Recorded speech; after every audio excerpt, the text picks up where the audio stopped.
नमस्कार, क्या हाल है मित्रों? मेरे चैनल पॉलीमर पॉडकास्ट में आप सभी का स्वागत है। चैनल को अभी सब्सक्राइब करें। चलिए शुरू करें वीडियो। पॉलीमर प्रोसेसिंग में अक्सर चीजें गलत क्यों हो जाती हैं? क्यों बनते हैं खराब पार्ट्स? फिनिशिंग में दिक्कत क्यों आती है?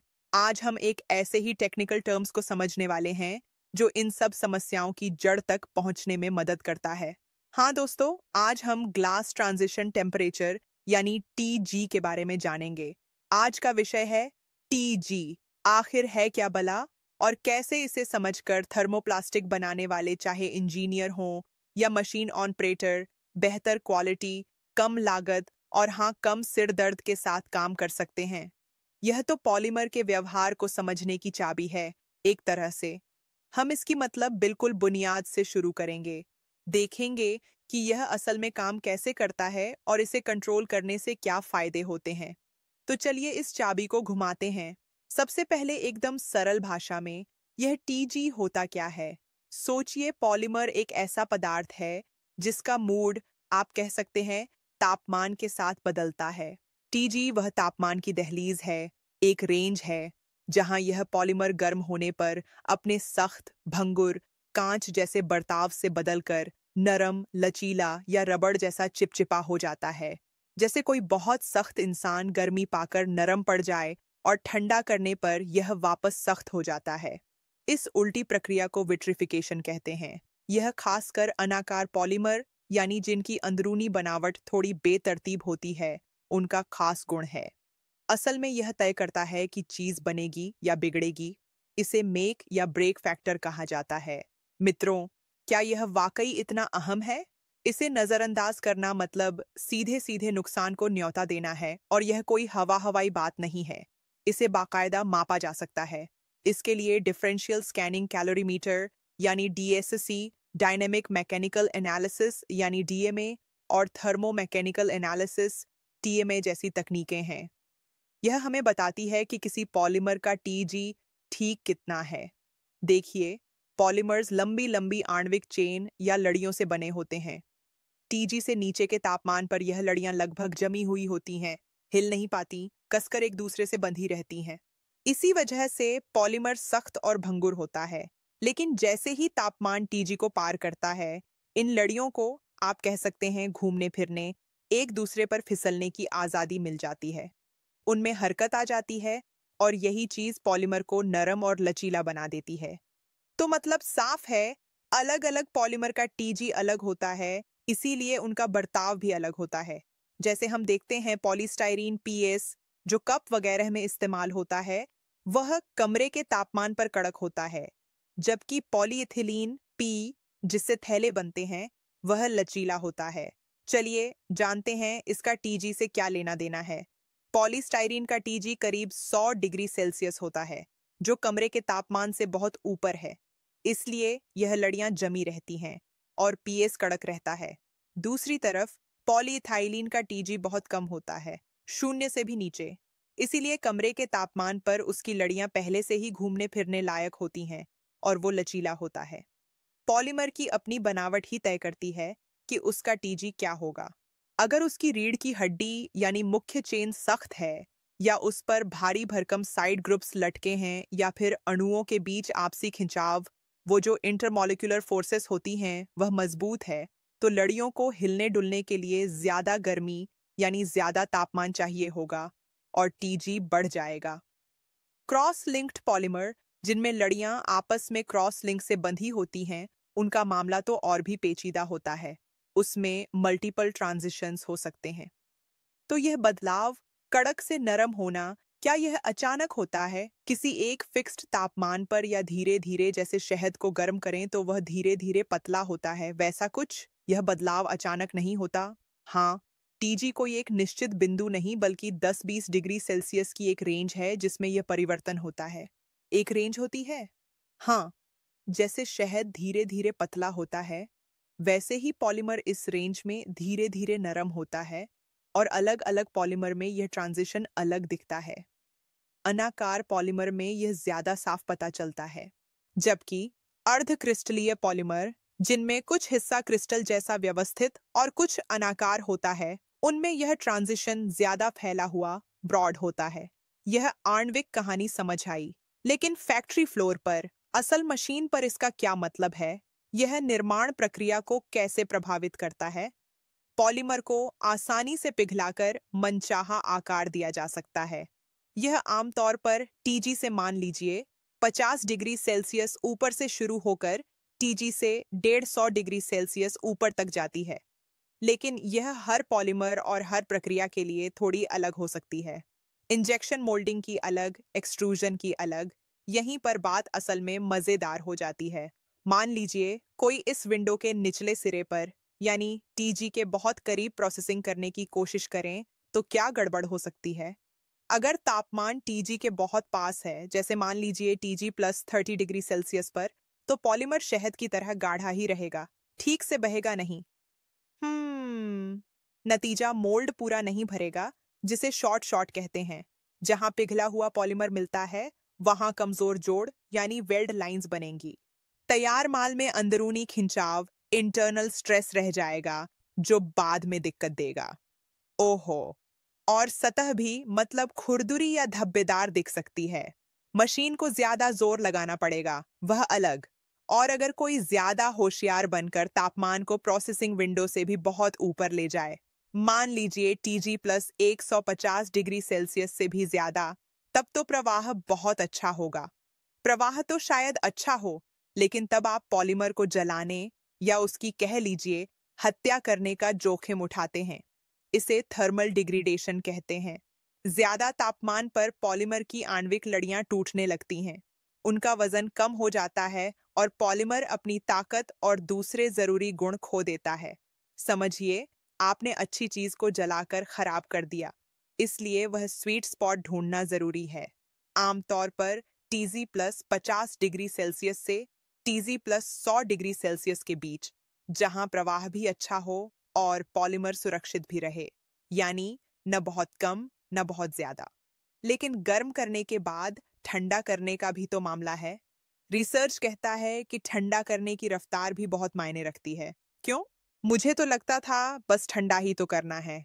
आप उसे एकदम से ठंडा कर देंगे, मतलब टीजी रेंज से तेजी से गुजार देंगे, तो उन लड़ियों को आराम से अपनी जगह लेने, व्यवस्थित होने का मौका ही नहीं मिलेगा।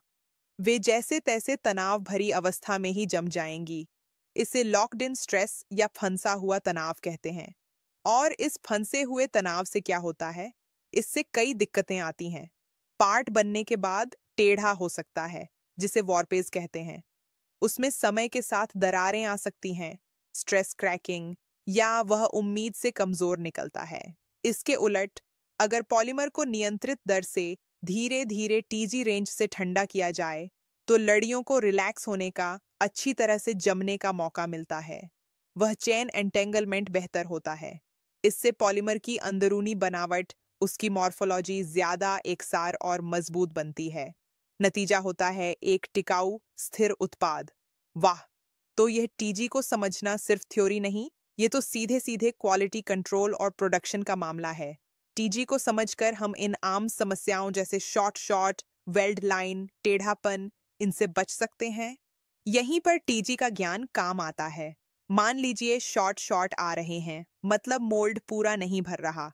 इसका सीधा मतलब है कि पॉलीमर ठीक से बह नहीं रहा। समाधान, मेल्ट तापमान को टीजी से थोड़ा और ऊपर ले जाएं, शायद 40-50 डिग्री सेल्सियस ऊपर। अगर वेल्ड लाइंस कमजोर हैं, तो संगम बिंदु पर तापमान टीजी के बहुत करीब हो सकता है। तापमान बढ़ाना होगा। अगर पार्ट टेढ़ा यानी वॉरपेज हो रहा है, तो शक ठंडा करने की प्रक्रिया पर जाना चाहिए, खासकर टीजी रेंज में। यहीं पर हीटिंग और कूलिंग दर का प्रबंधन अहम हो जाता है। मतलब कूलिंग थोड़ी धीमी करनी पड़ेगी, जैसे 5-20 डिग्री सेल्सियस प्रति मिनट की दर से, ताकि तनाव ना फंसे। अब जानते हैं क्या सही प्रोसेसिंग से पार्ट ज्यादा मजबूत भी बनता है। मुख्य रूप से, जब आप पॉलीमर को उसकी सही प्रोसेसिंग विंडो में प्रोसेस करते हैं और नियंत्रित रूप से ठंडा करते हैं, तो उसकी आणविक संरचना बेहतर होती है। लड़ियां अच्छी तरह उलझती हैं, जिससे मजबूती बढ़ती है। अंदरूनी बनावट, वो मॉर्फोलॉजी ज्यादा एकसार होती है। कमजोर बिंदु कम होते हैं। ऐसे बने पार्ट्स ज्यादा दबाव झेल सकते हैं, जल्दी टूटते नहीं। उनका केमिकल प्रतिरोध भी बेहतर हो सकता है। यह उन छिपी हुई विफलताओं को भी रोकता है जो हफ्तों या महीनों बाद दरार या क्रेजिंग के रूप में सामने आती हैं। अब जानते हैं लागत के बारे में। यह कैसे कम होता है? सबसे पहला तो यही कि जब आप पहली बार में ही सही पार्ट बनाते हैं तो रिजेक्ट होने वाले माल यानी स्क्रैप की दर कम हो जाती है। यह दर 85-90% से बढ़कर 95% या ज्यादा हो सकती है। दूसरा, आपको हमेशा अंधाधुंध तापमान बढ़ाने की जरूरत नहीं, राइट? टीजी को समझकर आप सटीक ऑप्टिमाइज्ड तापमान पर मशीन चला सकते हैं, जो अक्सर जरूरत से 20-30 डिग्री सेल्सियस कम हो सकता है। इससे सीधी ऊर्जा की बचत होती है। तीसरा, साइकिल टाइम यानी एक पार्ट बनाने में लगने वाला समय वह भी कम हो सकता है। अगर आपको पता है कि टीजी रेंज में कितनी तेजी से ठंडा करना सुरक्षित है, तो आप अनावश्यक इंतजार से बच सकते हैं, जिससे 10-15% तक समय बच सकता है। हम। और चौथा, जब पॉलीमर सही तापमान पर आसानी से बहता है, तो मशीन को कम दबाव लगाना पड़ता है, जिससे मोल्ड और मशीन की उम्र बढ़ती है। ट्रांजिशन के दौरान दबाव, खासकर टीजी के आसपास, जब पॉलीमर नरम हो रहा होता है या जम रहा होता है, उस समय सही मात्रा में दबाव, मान लीजिए 50-500 psi, लगाने से अणु पास पास आते हैं, खाली जगह कम होती है और घनत्व व मजबूती बढ़ती है। कभी कभी अलग अलग चरणों में अलग अलग दबाव मतलब मल्टी स्टेज प्रेशर प्रोफाइल या वैक्यूम की मदद भी ली जाती है। और तीसरा है समय तापमान का रिश्ता। सिर्फ सही तापमान तक पहुंचना काफी नहीं, यह भी देखना होता है कि पॉलीमर उस तापमान पर कितनी देर रहता है।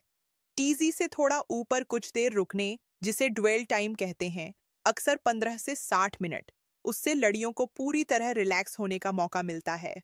पूरी प्रोसेस विंडो यानी तापमान, दबाव और समय का सही तालमेल को समझना और उसे लगातार मॉनिटर करना अच्छी क्वालिटी के लिए बेहद जरूरी है। तो यह तापमान, समय और दबाव का एक नाच है, जिसका संगीत निर्देशक टीजी है। यह सब आम औद्योगिक प्रक्रियाओं जैसे इंजेक्शन मोल्डिंग या एक्सट्रूजन में कैसे लागू होता है, कुछ उदाहरण देखते हैं। पहला, इंजेक्शन मोल्डिंग। यहाँ मकसद होता है पॉलीमर को पिघलाकर मोल्ड में भरना। मेल्ट तापमान आमतौर पर टीजी से 100 से 150 डिग्री सेल्सियस ऊपर रखते हैं, ताकि वह आसानी से बह सके। मशीन के बैरल में तापमान धीरे धीरे बढ़ाया जाता है। मान लीजिए पीछे टीजी प्लस 80 डिग्री सेल्सियस से शुरू होकर नोजल तक टीजी प्लस 150 डिग्री सेल्सियस तक। और मोल्ड का तापमान वो अक्सर टीजी से 20-40 डिग्री नीचे रखते हैं, ताकि पार्ट जल्दी ठंडा होकर अपना आकार ले ले और जरूरत हो तो क्रिस्टलीकरण भी ठीक से हो जाए। अच्छा, मोल्ड ठंडा रहता है? हाँ, निस्बतन ठंडा। फिर एक्सट्रूजन, इसमें लगातार प्रोफाइल या फिल्म बनती है। यहाँ फीड जोन में तापमान टीजे से बस थोड़ा ऊपर, टीजे प्लस 10 डिग्री सेल्सियस रखते हैं और फिर धीरे धीरे बढ़ाते हैं, ताकि डाई तक पहुंचते पहुंचते पॉलीमर सही तरह पिघल जाए और डाई से आसानी से निकल सके। डाई का तापमान मेल्ट से थोड़ा ज्यादा रखते हैं। स्क्रू का डिजाइन भी इसमें बहुत मायने रखता है, वह टीजे के हिसाब से चुना जाता है। और तीसरा, थर्मोफॉर्मिंग। इसमें शीट को गर्म करके नरम करते हैं और फिर मोल्ड पर खींचकर आकार देते हैं। यहाँ शीट को टीजे से काफी ऊपर, करीब 80-120 डिग्री ज्यादा गर्म करना होता है। जैसे पॉलीप्रोपाइलीन पीपी का टीजी बहुत कम है, -10 डिग्री, तो उसे फॉर्म करने के लिए 160-180 डिग्री तक गर्म करना पड़ता है।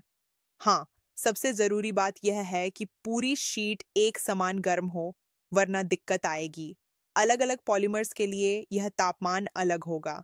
जैसे पीईटी के लिए 140, 160, पीएस के लिए 180, 200 डिग्री, एबीएस के लिए 185, 205 डिग्री, इस तरह से।